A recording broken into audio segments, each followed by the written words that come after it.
Hi, it's Pete Moore at PCM Guns, and welcome. And got something a little bit different from Mossberg. It's called the Patriot Revere.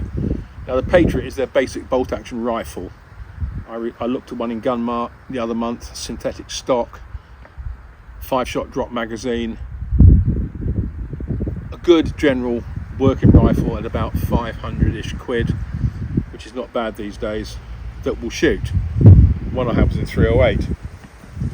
This, in terms of the action and the feed, is identical. It's got a 5-round drop mag, plastic, fits in nicely. Trigger guard is plastic, which I don't like. Obviously the receiver steel, obviously, and it's a solid action. There's nothing wrong with it. It's a bit clunky, but it locks up well.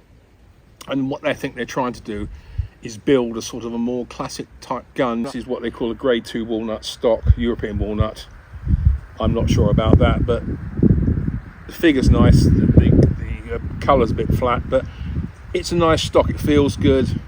Checkering smooth, but aggressive enough not to be annoying. Nice angled pistol grip, again, good checkering. Mid-height flat comb, and on the reverse you have a rather nice little cheek piece, and I find things like that quite useful, the cheek piece. The trigger is their LBA trigger, and it's a bit like a Savage Accu trigger, same sort of principle. A lot of companies are using this sort of trigger these days. Ruger use it on their American series, or this style of trigger I should say. It's the blade within the blade. Basically the main blade is locked by this blade here, which first of all has to be pushed back to free the trigger. It's sort of a safety type thing, and it's quite good. But the nice thing about the LBA trigger is that it's adjustable from 2 to 7 pounds, and this one came out of the box at about 2.5, which I found with the other with the Patriot Predator rifle I tested a few months ago, and it's a nice crisp break. There's not any real problem with the trigger at all. You take up the first pressure on the inner trigger, which is a nice thing, and then the break is crisp, it doesn't drag, and no complaints at all, which is marks in its favour. The stock isn't bedded, but inside here is like a plastic inner body that engages with it's part of the magwell basically, and the action system on that is just pulled down on 2 bolts, but the bolts are here and here, so you don't get any bending in the back of the action.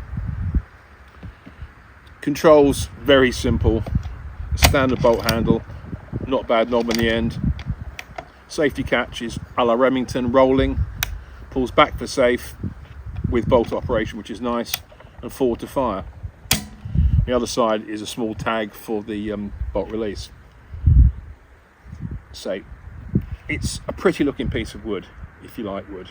Not a big fan, you know, but what makes this different is all the guns have got 24-inch barrels. They're sort of taking a bit of a step away from the sort of the semi-compact type 22-inch guns that everybody seems to produce these days, which I applaud. Caliber wise, you've got 243, 308, 270, 30-06, 300 Win Mag if you want the Magnum option, and of course 6.5 Creedmoor. And with the Creedmoor in 24 inches, it makes a lot of sense, because the 6.5s, they can shoot better or produce more energy and power with a slightly longer barrel. It's a standard weight barrel. It came out of the box unthreaded. I'm not quite sure if it does come threaded, but I imagine that the importers, Viking Arms, will be missing a trick if it didn't, because let's face it, every day people buy a rifle, they want it threaded. In the old days you had to get your gun threaded. Now people are producing them, and it just makes so much more sense. The barrel is lightly free floated, the fore end is quite rigid, so you have got a half decent free float there. It's cuties sling studs, say mag capacity 5, double column box, staggered row box, nothing special about that there.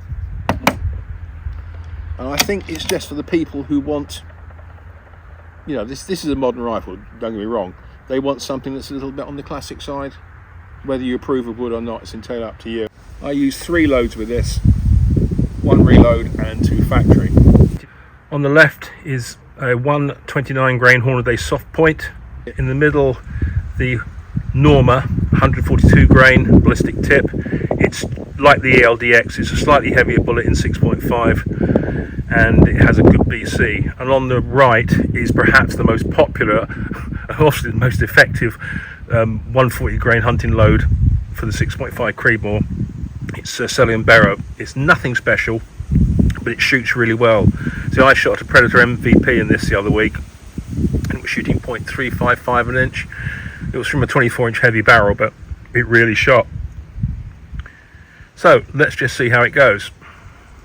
The other thing about the rifle, it comes from the box and has a recessed crown, so it does protect the crown a little bit.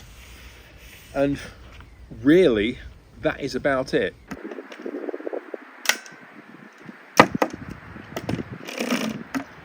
So it's 5-round box mag, clips in. You put the safety on when the bolt's open, so you're ready to go.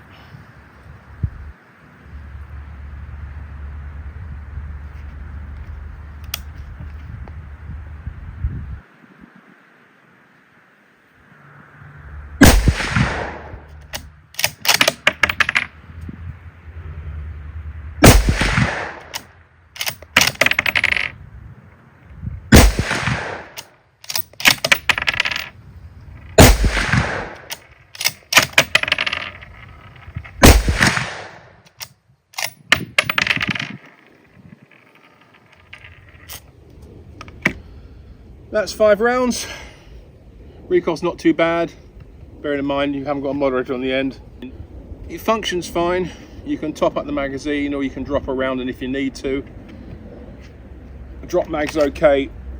One thing, and this is just a nitpick I'm afraid to say, that they've tried to make this gun look a bit classic and a bit more upmarket, which is nice in its own way, and I can see that completely. But by doing that, they've kept a plastic floor plate and trigger guard, which is probably very serviceable, but I think to match the fact that you've got better bluing on here, a piece of timber that looks good, a metal trigger guard and magazine housing would have looked a lot better rather than just plastic. It's a serviceable rifle. So of the 3 loads I found, you could argue it shot just over the inch. The best group was from the Norma 142 grain. That was probably just 1 1/8 inches. The worst was from the Reload, which was about 1 3/4 inches, with the S&B coming in at about 1 1/4 inches, I think. So good enough for shooting deer, no question. But I was reading some American views on this, and the one guy said that the rifle improved with shooting. After about 200 rounds, it seemed to just break itself in, which is a thing with rifles. So really, the price is good. For 800 quid, you've got a bit of timber, if you like timber. You've got quite nicely finished. The rosewood's quite nice. This trigger's great. All the triggers on the Mossberg bolt guns are just superb, no question about it. Easy to adjust, no problem whatsoever. So there it is. So I wouldn't write this off as an inch gun. I think it can probably improve itself. But as it is, if you want something that isn't a synthetic rifle, and the good thing is, in Creedmoor it's got a 24-inch barrel as standard, which is nice, and I really think it's worth the effort. But I really feel that these guns should be offered threaded, and so I don't know if they are or they aren't, but I think that will be the way to go, because otherwise you have to get it threaded, and that's going to cost you whatever it costs you, plus there's a reproof as well. But that's the gun. It's the Mossberg Patriot Revere, and it's just not your run-of-the-mill synthetic rifle, let's put it that way. Okay, I hope you enjoyed that. If you did, comment, tell your friends about the channel, and if you want to speak to me, it's pmoore.shootingsports@gmail.com, and as ever, the channel's called PCM Guns. Okay, I'll catch you later. Thanks for watching.